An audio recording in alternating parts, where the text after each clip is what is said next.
Hiya, and welcome back to Philosophy. This is episode 9 of season 2, and what I'm going to be doing is, I'm not so sure what I'm going to be doing on this painting right now.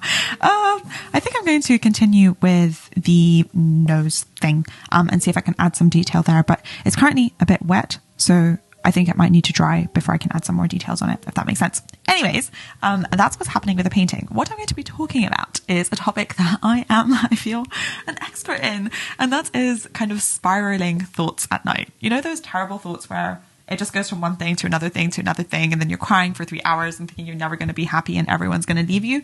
That's what I'm talking about. The thing where you're going to get fired and abandoned and it's all going to go horribly. And I've been in this situation so many times where I've had these thoughts at night and then I've woken up in the morning and gone, what the hell was that? That was embarrassing and obviously not true and so unreasonable. And so I thought, why do I never spiral so bad during the day? And what is it about nighttime that allows me to go into a state of complete and utter unreasonableness to a level that I cannot even describe, that for some reason the sun doesn't allow me to do?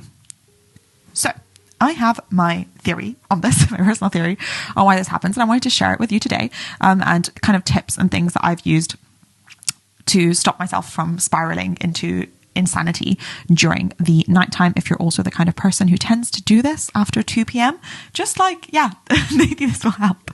So let's get into it. So if we start by kind of defining what I'm talking about, I saw this tweet the other day that said something along the lines of, I just should never trust my thoughts after a certain hour. And I was like, that is me. That is literally me, because I am a completely different person at nighttime, especially if I'm like semi-stressed already and I'm having a difficult time. If, I'm Cinderella, because clock strikes a certain hour and I've just lost it. I have no self-esteem. I hate my life. I don't see a way out of anything. And I am just like spiraling and spiraling and spiraling. And I don't know how to pull myself out of this state very often, where I will completely go like, oh my God, I'm going to wake up tomorrow. And I genuinely in the moment believe that everything that I'm thinking is true.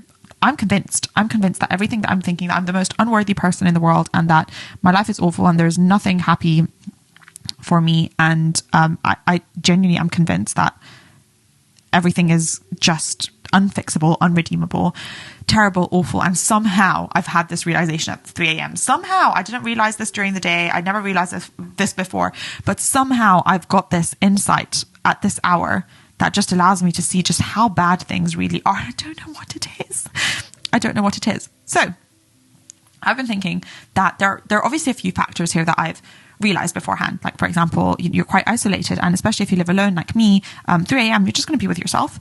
And I guess that isolation really exacerbates this and makes it difficult to pull you out. And I think the difference for me is that there's nothing to pull me out of this state at night. So what I mean by that is, for example, the reason that I think I sober myself up very fast in the morning, where I feel like, oh, okay, obviously that's not true, I'm fine. And I think, why could I not do this so easily last night? And I think the reason for that is that there's just so many there's so many grounding elements during the day that are missing in the night. And what I mean by grounding element is, for example, someone like the garbage man picking up the trash from in front of your house. That's a grounding element, because it kind of brings me back down to earth, going, oh, the earth is still going round. Things are still happening. It's fine. That's a grounding element. Hearing a train pass, seeing people get on and off a train, for me is a grounding element, because it shows, okay, it's not that bad. The life still goes on. Seeing just birds and trees and seeing people walking down the pavement is a grounding element for me, because it no matter how crazy and how drastic and how awful I think my life will be, when I see these things, I kind of get brought right back down to earth and go, oh, okay, wait. It's not that bad. It's not that bad. And I think at night, all these things are missing. At night, there's a pure isolation where there's nothing, where the imaginary scenarios that I have going on in my brain can actually come true, because they're not interrupted by any real life event happening around me. So because there's no real life events, I can picture it so vividly. And if you're also a person who struggles with a very vivid imagination. I'm so sorry. It's probably all the kind of fictional books that we read when we were younger, because I can genuinely picture in my mind the worst case scenarios for myself, and I can make them happen. I'm experiencing them. I'm not just picturing them. It's so awful how vivid one's imagination can be. And so I think this lack of interruption in the daytime, like for example, if you're having a breakdown in your house and you're with your family and your mum is cooking, no matter how awful you think things are, when she's shouting at you, "Hey Elizabeth, just like, can you do the dishes please?" Or, "Hey, help me chop up the onion." That's such a grounding thing, because if I'm spiraling completely out of control and I'm being told to chop up onions, I can't make these two things happen at once, if that makes sense. The onion will bring me back down to earth. The onion will kind of say that, okay, I can feel something, I can sense something. The world is going on at its normal pace. It's not this crazy kind of war in my mind. It's not this crazy tragedy. Things are fine. And if you are at night, there's nothing to do that for you. There's no limit to your imagination. You can go wild and farther and farther and farther. And if, like me, you have like that vivid imagination, we can just make it all happen. It's all coming to life and there's nothing to stop it. There's nothing to bring it back down. And I think that is where things become extremely, extremely dangerous.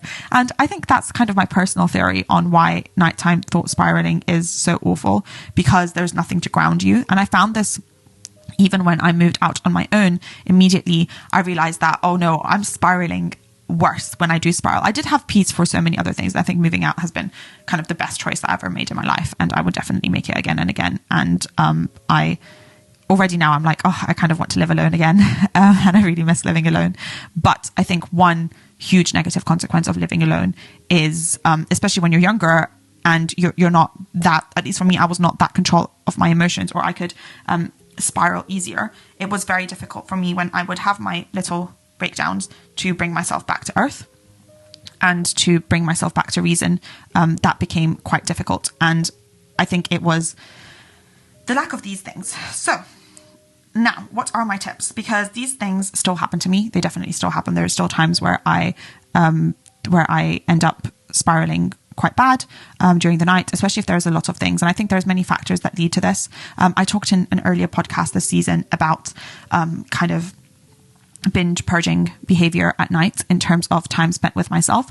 So if I have been purging for too long, or if I've been restricting myself, my thoughts for too long. And what that means is I've been not allowing myself to process my thoughts. I've not been allowing myself to spend time, to take time off. And I've kind of accumulated a very strong need for processing things. That need might then exhibit itself as a very strong binging behavior where it's 4 a.m. and I can't go to sleep because I'm just processing thoughts that I've been kind of shoving in the background and not allowing myself to go through for a very long time. So if I have this situation, I kind of recognize it. The first thing is just acknowledging what's happening, and also stepping out even enough to go, oh, this is crazy, and realizing that, okay, this is not reasonable. And it's hard to argue reasonably with yourself, but I think even just realizing, even a tiny voice in my head realizing that, okay, maybe I'm taking this too far at this point, and that is enough for the first thing to do. And the second thing is realizing that there are these grounding elements and you want to be grounded. And I don't have a television actually, but I think it would be really good to turn on the TV, or it would be really good to kind of turn on YouTube or turn on something that is very, very normal for you, that can bring you back to normality. If you're just seeing the news might be actually quite tragic and make you feel worse at the moment. But if you can just watch something that will make you feel that the world is still going on and that things are still continuing and it's not as tragic and devastating as you think it is, I think that can kind of compensate for daytime, for the daytime things that would ground you back. I think going through text messages with a close friend of yours is a good way to do this, because it can also show you that, one, you have people around you, which is very important at this time, and two, if your conversations earlier in the day were normal or average, if you have a conversation around what you had for lunch, for example, if you had a very, very average conversation, I think it's good to look at that, because that also brings you back to that onion scenario where you are just being brought back to earth and spiraling less with the scenarios that you're building up in your mind. And another thing I think that I find helpful is to go, can I text this to my friend? And very often when I ask myself this, the answer is no. It's very stupid. And then if if I feel that I can't text this to a friend, then it probably means that it's kind of crazy. And what I mean is, I actually, with my close friends, I can text them anything, and I've texted them absolutely crazy things that I think are true. But I say, hey, I'm feeling as if XYZ, while in my mind, I think it's true. When I say it to a friend, they'll go, well, that's not true, Elizabeth. And I'll go, well, yeah, I know it isn't true. So I'll have to say, I feel as though XYZ was true. So firstly, if the thought of texting your current thoughts, if the thought of texting, I'm going to get fired tomorrow, and then everyone is going to abandon me, and I'm going to have no friends, and I'm going to be completely broken, and no one will ever love me. If the thought of texting this to your friend makes you feel like that's a bit cringe, they're going to go, no, that's not true, then you probably know it's not true, if that makes sense. So even doing that mental exercise for a second might slightly help, and has definitely helped me. Texting it anyway, just do that, because you're going to be embarrassed enough in the morning, and you're going to have that conversation with a friend in the morning, and then you both can know that you're having a rough time and you can deal with it differently. So I think kind of reaching out to people definitely in that state is quite helpful, because it also helps you capture, and it's kind of a way for you to work in the future too, and kind of capture your thoughts in the moment, where you can go, okay, I see how I felt last time that this happened, or I see where my thoughts can take me, and I see that I can be convinced of something completely, because it's easy to forget the thoughts that we have. But if you capture the worst ones in the moment, and you send them to someone that you really, really trust, you can then have proof to go, I see how unreasonable I can get. I'm scary unreasonable when I'm very, very hurt. I'm scarily unreasonable at 4 a.m. in the morning. I know this of myself. So the next time that it happens, you have this proof of going, I know that sometimes I'm a very unreasonable person, and this is just one of those moments, and this is fine. So I think even this realization massively, massively helps for me. And yeah, so that would be kind of my recommendation around this. And not to go back in circles, but I think that's where it comes from. I think that this lack of grounding, I think this lack of elements to pull you out of things can lead to spirals that feel so true in the moment, that feel so reasonable in the moment, but then in the light of day feel absolutely crazy, and you realize that they're not true. And I think being more intentional about these when they happen can, at least in my case, has helped empower me, going, oh, I realize what's happening here, and I'm aware of it. I'm just observing my thoughts rather than experiencing my thoughts. I'm just observing. Let me go. Let my mind go where it wants to go. And I'll go, okay, that's great that you feel this way, Elizabeth. That's just, yeah. Obviously that's not true. And then I'll text it to a friend. I might turn on a grounding element, which might be some music in the background. It might be a movie in the background. I think movies are really, really helpful for this, actually. So turning on a movie in the background, and kind of just anything that can help you realize that the world is still spinning in the way that 3 a.m. doesn't allow you to do, but the day would allow you to do. So can you make it closer to daytime in terms of stimuli around you? Of course, this wouldn't help with sleeping, but in terms of calming you down if you're already at the stage that you are way beyond sleep because of the amount of anxiety that you have.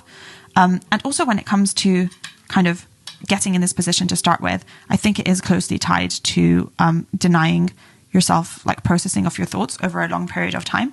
At least for me, when I have denied myself kind of thought processing, then it kind of tends to lead to situations where it all comes crashing down at night, and I have to deal with them. I don't think I can run away from my thoughts, because they will manifest themselves in various different ways. And to be honest, a 3 a.m. spiral is a healthy way of my thoughts manifesting, because they could manifest in so many more toxic ways than that. So that's kind of like the safer end of the spectrum of thoughts to manifest. And I think it's just a good signal that, okay, I've kind of been ignoring my needs for a very long time, and there's things here that need to be addressed.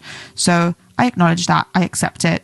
I think there's this heartbreaking thing of going, oh my God, my day is going to be ruined tomorrow. And I definitely tend to think that, oh, I have to be so unproductive because I'm going to be so tired. But I just accept it. It's happened before. It will happen again. It's fine. It's genuinely fine. I'm going to be a bit less productive tomorrow. Maybe have like a coffee or something. And that's absolutely okay, I think. So yeah, that tends to be some of the ways that I see this. And also it kind of goes back into that binge purging behavior of, if this is happening very often, or if this is happening a lot for me, it's just a very strong body signal that I've been denying myself some essential needs here that potentially will need to be addressed soon. So whenever I can't sleep, I go, okay, yep, you definitely need to start writing things down. You definitely need to analyze what the hell is going on, because this is not okay. And that's fine. Then it's a good prompt for me to kind of go back to my exercises, for me to go back to thinking, and for me to do more things that make me happy, potentially take more of a break. And whenever I get little prompts in my mind to start thinking about the situations that I'm in, to actually follow those rather than ignore them, which I tend to do very often. So yes, that is how I handle my kind of, I want to say early morning at this point, or late night thoughts.